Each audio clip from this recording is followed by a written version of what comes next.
What Mr. MB3 is showing you here is that the Earth is greater than a 45-degree angle because it's showing more than 90 degrees worth of rotation in the sun. The same 90-degree rotation I've shown in the moon and the three kings of Orion's belt. Let me run the numbers and the math past you here before I give you a demonstration and an explanation about what you're seeing. He's about to show you that the sun moves from the 7 o'clock position to the 11 o'clock position between 6 a.m. and 4 p.m. That's 10 hours. If the Earth's axis was tilted at a 45-degree angle, that would create the perception of a 90-degree rotation in the sky throughout the course of 12 hours. What we're seeing is a greater than 90-degree rotation in less than 12 hours. 3 numbers on the clock equals 90 degrees. From the 9 o'clock position to the 12 o'clock position is 90 degrees. We're seeing an extra number, which is another 30%, another 30 degrees, because 90 divided by 3 is 30. So when it goes from the 7 o'clock position to the 11 o'clock position, that's 8, 9, 10, 11. 4 numbers on the clock. That would be 90 degrees plus an extra 30, 120 degrees. That means the axis of the Earth has tilted the 45 plus another 15 to add and account for that other 30 degrees of rotation. That means our Earth's axis is now at a greater than 60 degrees because that's within 10 hours. A 45-degree tilt of the axis creates the perception of a 90-degree rotation in the sky over the course of 12 hours. We're seeing 120-degree rotation in the sky over the course of 10 hours, which means the Earth's axis is tilted beyond 60 degrees. He has shown us this twice now. Today, he included this in his video that he just put out.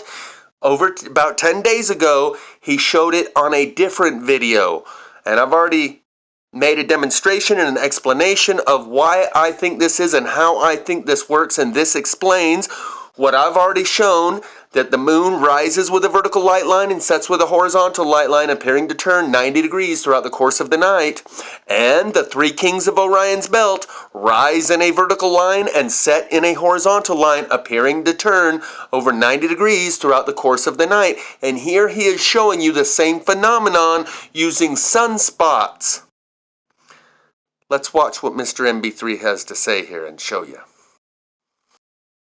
To continue, as the Earth-facing side of the sun is still loaded with sunspots. Here's some video footage from Shelton, Connecticut, sent in by Scott. This video is from yesterday at 4 p.m., and I wanted to show you guys how these sunspots change locations as the Earth rotates throughout the course of a day. This video is from yesterday at 4 p.m. and notice this row of sunspots up here at the 11 o'clock position of the sun, right up there. This was again yesterday at 4 p.m. The next video 10 hours later from this morning, same location, Shelton, Connecticut at 5:47 a.m. and notice where those same sunspots are in this video footage down here at the 7 o'clock position. Right there they are. That's that same row of sunspots in a different location. 6 a.m. this morning opposed to yesterday when we saw the sunspots up near the top of the sun. And here they are side by side, and you can clearly see the obvious difference. These up here in the northern hemisphere, when at 6 a.m. they're down in the southern hemisphere. So that just goes to show you that the Earth is indeed rotating on a 24-hour axis, and the sunspots appear to change locations,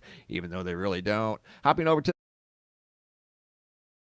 So all that shows you is that the Earth rotates on a 24-hour period. Yeah, and on an axis that is tilted beyond 45 degrees. He is showing you what there is to see while telling you there's nothing to see here.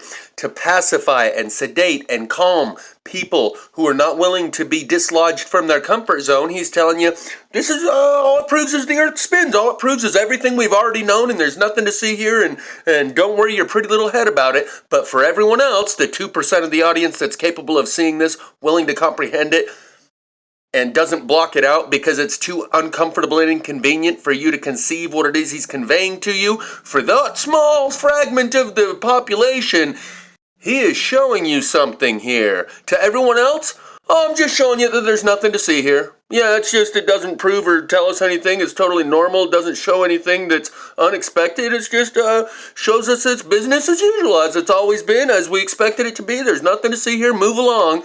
But for the very small portion of the audience who's willing to see what he's showing you here, he's showing you that the axis of the Earth has tilted beyond 45 degrees.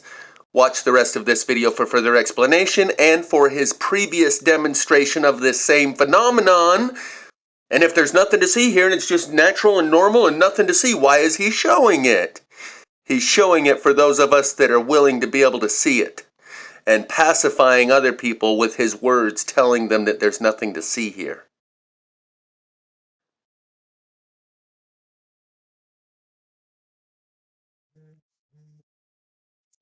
Mr. MB3 made a video showing that these sunspots that are in a line rotated over 90 degrees in 9 hours, between 7 a.m. and 4 p.m. This is the same phenomenon that I've shown with the moon, how it will rise with a horizontal light line and set with a vertical light line, and or vice versa. And with the three kings of Orion's belt, how they will rise on one horizon vertical and set on the other horizon horizontal. And I think I may have figured out why. The Earth axis has tilted to the point where the Earth's ecliptic plane is at about 45 degrees, and I'll make a demonstration at the end of this video. But I want you to listen to Mr. MB3. He is speaking out both sides of his mouth. First, he says that the sunspots moving across the sun are a result of the rotation of the Earth, which is false. And he knows that. The sunspots typically travel across the sun, and it takes them 1 week to go from the outer limb to the center, because it takes 27 or 28 days for the sun to make one full rotation. That's 4 weeks. So it takes 1 week to get from the outer edge where you can first see the sunspots. My pen's messing up. To the center. And then it takes another week for them to travel from the center to the outer edge. Which means that the distance you see them having traveled 90 degrees, that far, is actually due to the movement of the Earth. The standard movement of the sunspots that we see is directly across the equator. My pen isn't working very well. The standard movement of sunspots, we'll see them on this outer edge. I don't know why it's not working. We'll see them on this outer edge first. And then the next day they'll be here. And then the next day the sunspot will be here. And then the next day the sunspot will be here.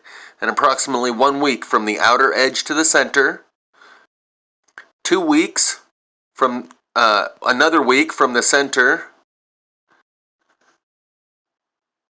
to this other edge, because the sun takes 27 days. Let's just call it 28 days for easy math. 28 days for a full rotation. That means 1 week, 2 weeks, 3 weeks, 4 weeks. This is the standard movement of the sunspots that we have seen forever. And that is due to the rotation of the sun, not the movement of the Earth. When they move this way across the ecliptic plane, that's due to the rotation of the sun, and it takes 1 week for them to move this distance. When they move that far in 9 hours, that's due to the rotation of the Earth. And Mr. MB3 speaks out both sides of his mouth. He's showing you a phenomenon for people that think for themselves and can look at this and think for themselves. They will recognize what it is they are seeing. while simultaneously he gives an explanation to make it sound like there's nothing to see here and this is just totally normal and it always happens this way for the other 98% of his audience. Soft-minded people who take a hardline stance on things they don't understand are not equipped to look at this and compensate and comprehend the meaning or contemplate it. So he gives them a way through what he says to normalize it, minimize it, and forget about it.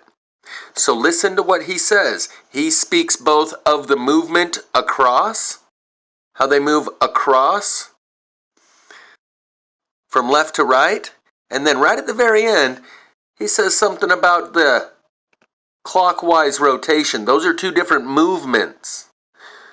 Straight across, that's due to the sun's rotation. This clockwise movement, that's due to the Earth's movement.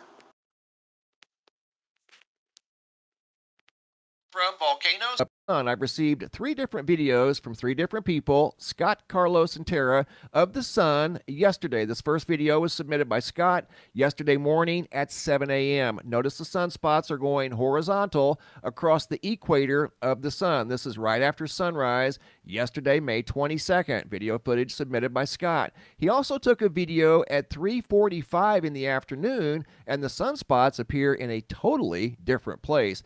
Check this out. I received video footage once again from 3 different people, and you're going to see how these sunspots definitely change orientation from our view down here on planet Earth. Check that out. This is the second video Scott took yesterday evening at 3:45 p.m. And notice where the sunspots are now. They're going vertical instead of horizontal. See that?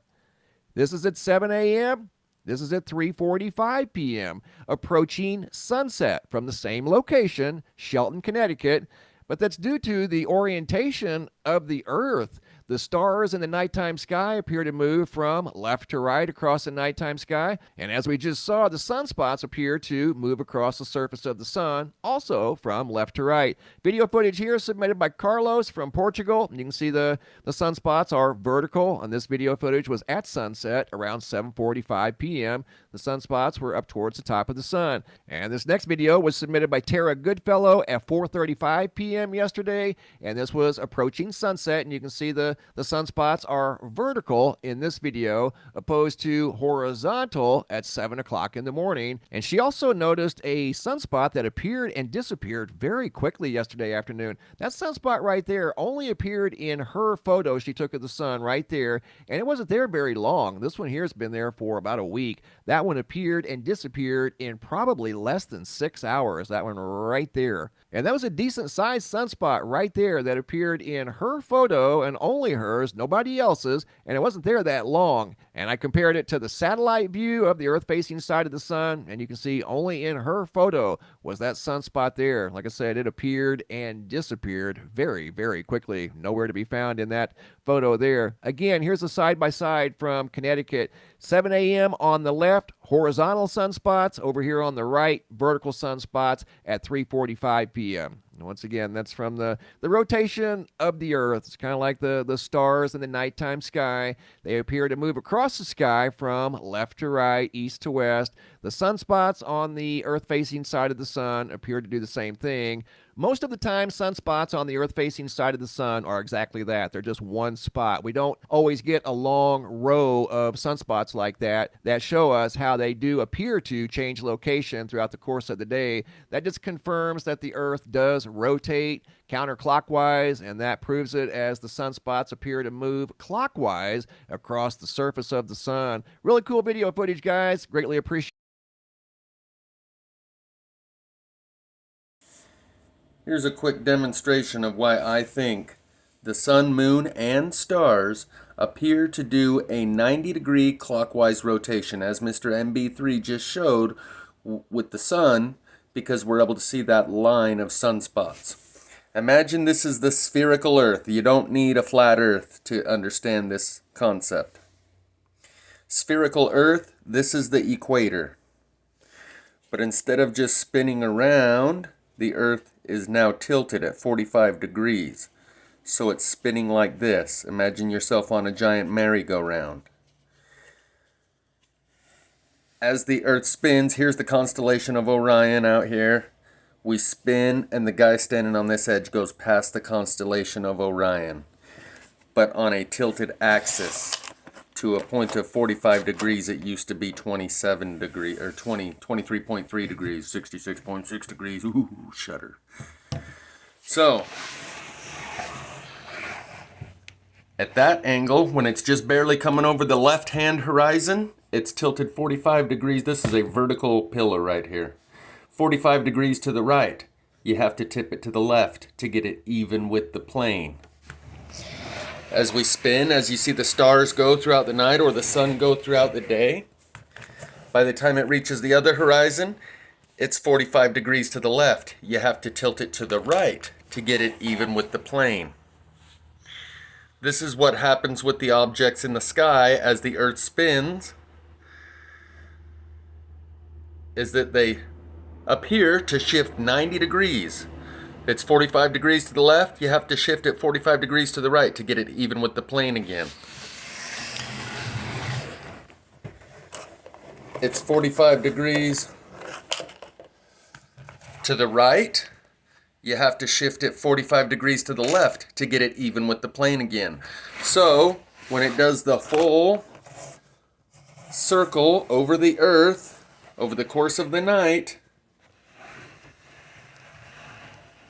it appears to do a 90-degree clockwise turn. So I've gone over this in many previous videos.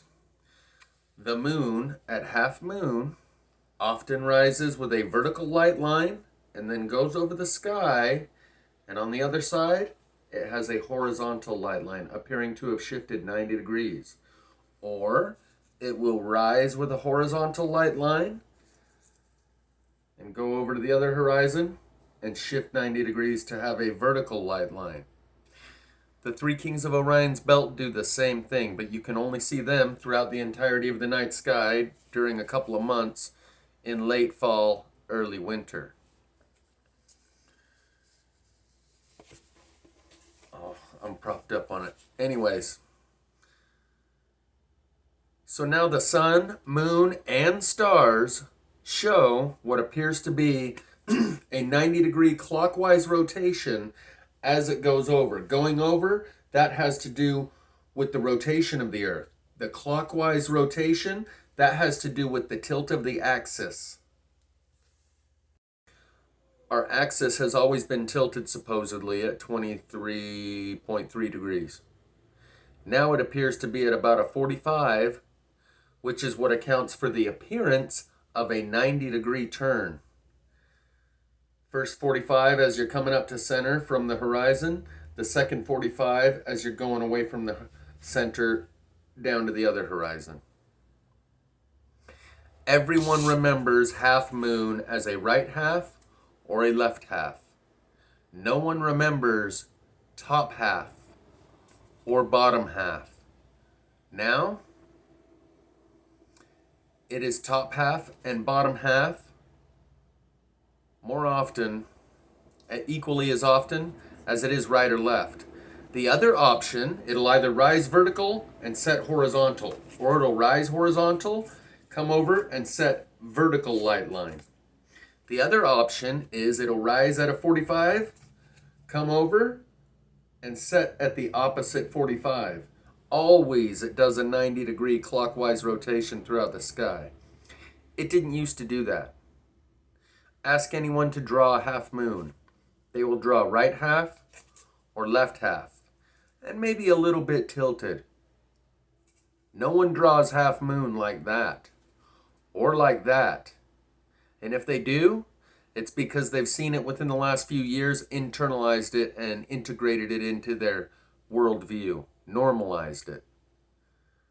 But anyone that's over 30 knows half moon is right half or left half. These days, that's where I first noticed this phenomenon, was in the moon. As a truck driver, I would be able to watch it all night, and I would drive at night typically. And that's when I realized, bottom half, what's that doing? Top half, what's that doing? So I watched it closely and realized it turns 90 degrees throughout the course of one night. Just like those sunspots appear horizontal And by the end of the day, a 9-hour period, they had appeared to rotate 90 degrees. So the three kings of Orion's belt, the stars, the sunspots, the sun, and the moon are all illustrating this 90-degree clockwise rotation as they go overhead. I think the best plausible explanation for that is that the Earth's axis is tilted to about 45 degrees, and thus the ecliptic plane, as it rises up, we're like on a merry-go-round that's tilted. So it comes up around this way, and then goes back down around that way. And that accounts for the 90-degree appearance of 90-degree clockwise rotation.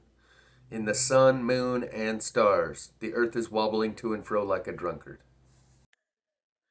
And just to finish this off, if this idea that I'm portraying here is correct, then that means the Earth is actually beyond a 45-degree angle, closer to 50 or 60 or beyond. Because over here, the sunspots don't even line up at 9 o'clock. It's more like 8:30. And over here, they're at about 1:30 or 2 o'clock. From 9 o'clock till 12 o'clock is a 90-degree rotation. From 9 o'clock to 12 o'clock is 90-degree rotation. But these have actually turned further than 90 degrees in only 9 hours. A 45-degree angle of the axis would provide the appearance of a 90-degree turn in the sky throughout the entire 12 hours from one horizon to the other. The fact that we get more than 90 degrees of rotation in only 8 hours means that the axis of the Earth would have to be tilted even further, because a 45 degree allows for the appearance of a 90-degree rotation. 45 degrees for the first half from the horizon up to the center, and another 45 degrees from the center of the sky, the apex or the zenith, over to the other horizon. This is also why we remember the moon being perfectly straight, right half or left half, or up to a 45-degree slant, because the Earth has always been tilted at 23 degrees, and you combine those two 23 degrees, and it allows for a 46-degree appearance of rotation. Now we see over 90 degrees in less than 12 hours, but 8 hours. If you extend that 8 hours and the distance that it has rotated, that's more like 110 degrees that it's rotated. And if you extend that for another 30%, because 8 hours is 66% of 12 hours, if you split it up into 4, 4, and 4. But this isn't 8 hours, this is 9 hours, so you have 3 hours remaining, 25% more, 3, 6, 9, 12. If this rotated 120 degrees in 9 hours, it would have another 25% of that by the end of the 12-hour period. In other words, if they had taken the 7 a.m. video at 6 a.m. and the 4 p.m. video at 6 p.m., 12 hours, 6 a.m. till 6 p.m., that would add another 3 hours, which would add another 25% to the total rotation that you see here already, which is about 110 or 120 degrees. That means our axis would have to be tipped way beyond 45, closer to 60 or 70.